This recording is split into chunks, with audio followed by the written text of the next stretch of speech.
this video, we're going to talk about what to look out for when you're purchasing a used sports bike. The first thing, and I think one of the most obvious things, is to look for any telltale signs that the bike has been dropped.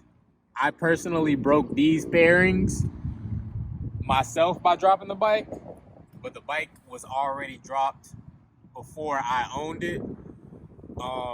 And one big thing I would say about purchasing a sports bike is actually go for a test drive. I actually bought this bike out of town and they shipped it to me, like they drove it down in a truck to me.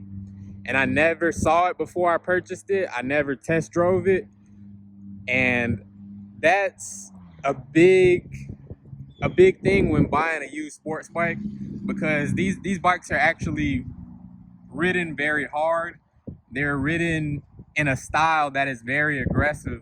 So that's just something to be aware of, is always go for a test drive on the bike. Even if you're buying it from a person, have your cash in hand ready to purchase it, but always test drive the bike.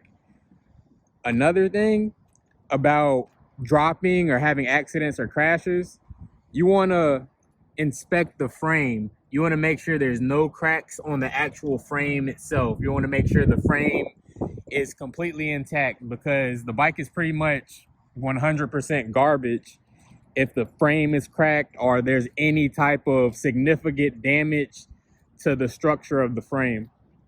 Another thing you want to look out for is the amount of wear there is to the rotors and brakes.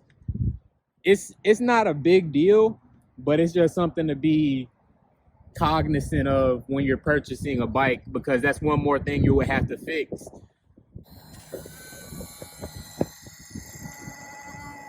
You see how that says 21,174?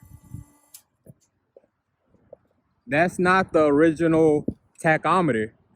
This bike actually has about 15,000 more miles than that are on that tachometer, because I replaced the tachometer.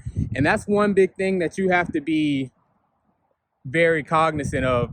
Anybody can replace a tachometer. Anybody can lie to you and say this bike has a certain number of miles on it. It's just about grilling that person that owns the bike, because these bikes get passed around fairly a lot.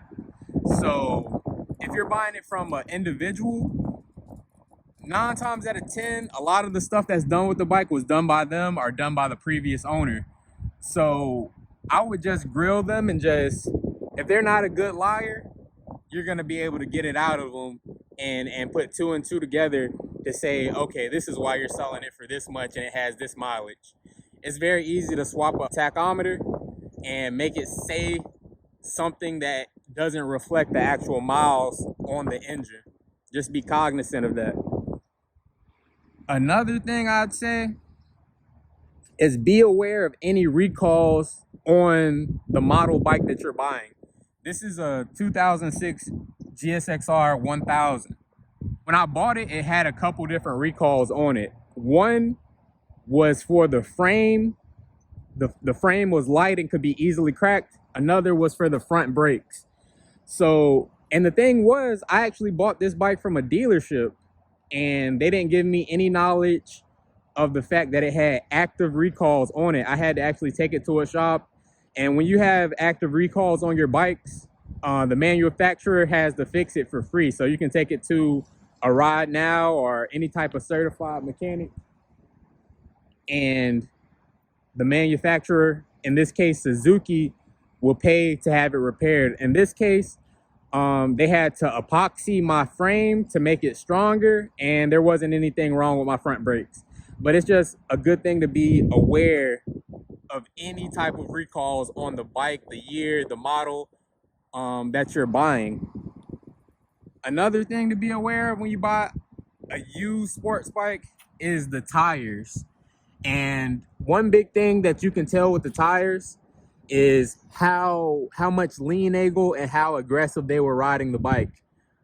I don't really lean my bike over like super far. As you can tell, I do lean the bike and get a lean angle, but not super dramatically.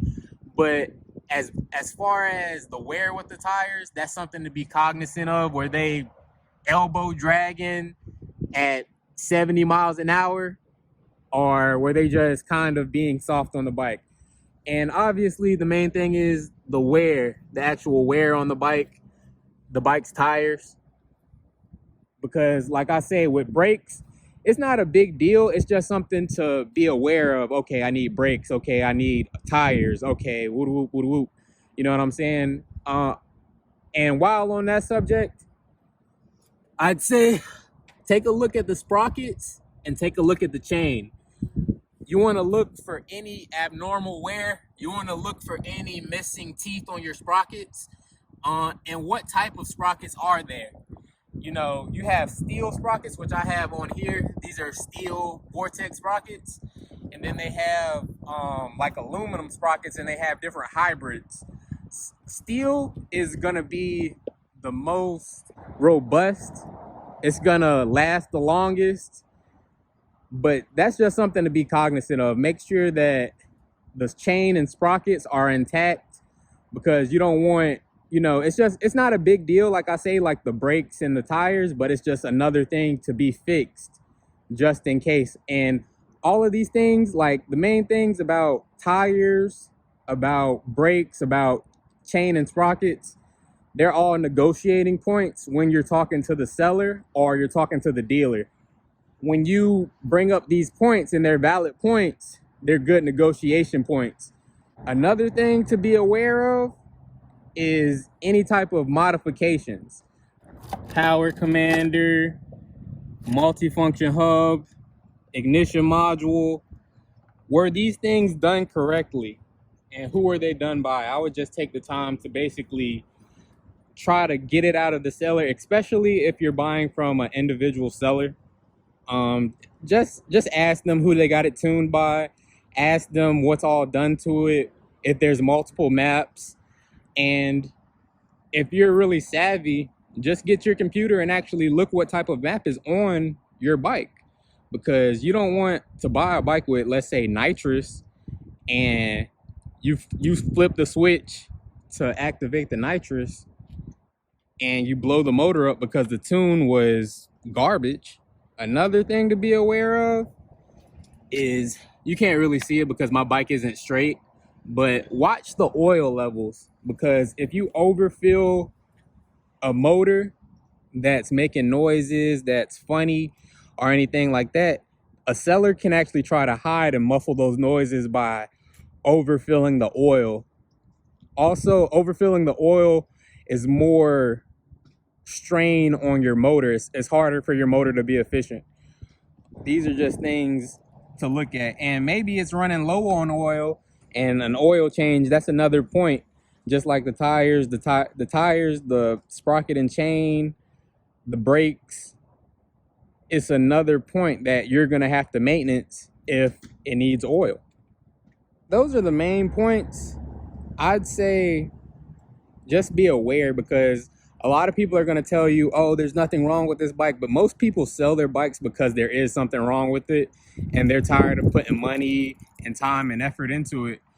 Oh, and one more thing that I was going to say is your clutches. Make sure your bike has good clutches. When I bought my bike, I wasn't really aware of like riding or anything like that. So to me, to a beginner, to somebody that's never really ridden, my clutches felt fine, but my clutches were 100% burnt up when I bought it from the dealership. And one thing to be cognizant of is, just because you're buying your bike from a dealership, they're not going to put their money into it, because that cuts in on their profit margin. They sold me a bike with active recalls on it. They sold me a bike with 100% burnt up clutches. They sold me a bike that really wasn't worth what I paid for it. Honestly, I probably could have talked them down to it. But like I say, I didn't even ride this bike. I went online, I saw a dealership, I filled out an application, and they shipped it out to me. So I never rode the bike. I never saw the bike in person before I got it, which, you should always do, because they'll sell you a bike with active recalls that can kill you. They'll sell you a bike with burnt up clutches that can leave you stranded, which this bike did probably within 2-3 weeks of me owning it. These are just things to be aware of when you're thinking about buying a used sports bike. People are gonna lie to you. Everyone, including dealers, lie to people. These things are very costly and can be very annoying when you have to always put money into them. This bike personally was down for a lot of the first year that I bought it, just because I would say the two main reasons is there was things wrong with it that I wasn't really aware of as a new rider, but also it was hard to get the money together. That's one other thing that I want to say is, after you purchase your used sports bike, when you find a bike that you really like, that you want, always have a quality shop maintenance your bike. Because if you just get somebody that doesn't know what they're doing, or somebody that's just going to charge you an arm and a leg, you have to realize this is a small motor. This isn't like a car. They shouldn't be, taxing you out the wazoo just to get, some clutches done or just to get an oil change. Me personally, I was going to Ride Now a lot. Terrible. They don't even know what they're doing, honestly. So I'd say get a quality shop that has honest people working there. It can be hard to find. See who is gonna tell you the truth about the prices and the maintenance fees, because you have to understand there's a lot of things that need to be maintenance on a bike. Obviously, like a car, oil, tires, brakes, but other things like sprocket and chain, like fork seals, maybe the transmission. There's a lot of things that can go wrong with these bikes.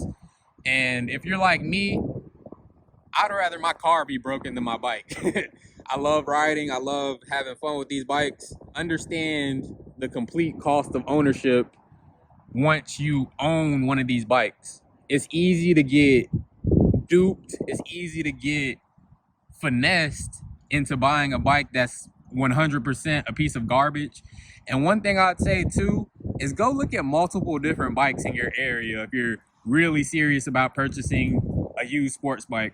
It's always good to have a list to go see, because they can all be selling for the same price, but they can all be in different conditions. I was just making this quick video just to give you guys some pointers on, how to purchase a used sports bike and understand the different things that can be wrong and the things that people can do to basically scam you into purchasing a bike that's a piece of garbage. I want you to like, comment, and subscribe, and I'm out.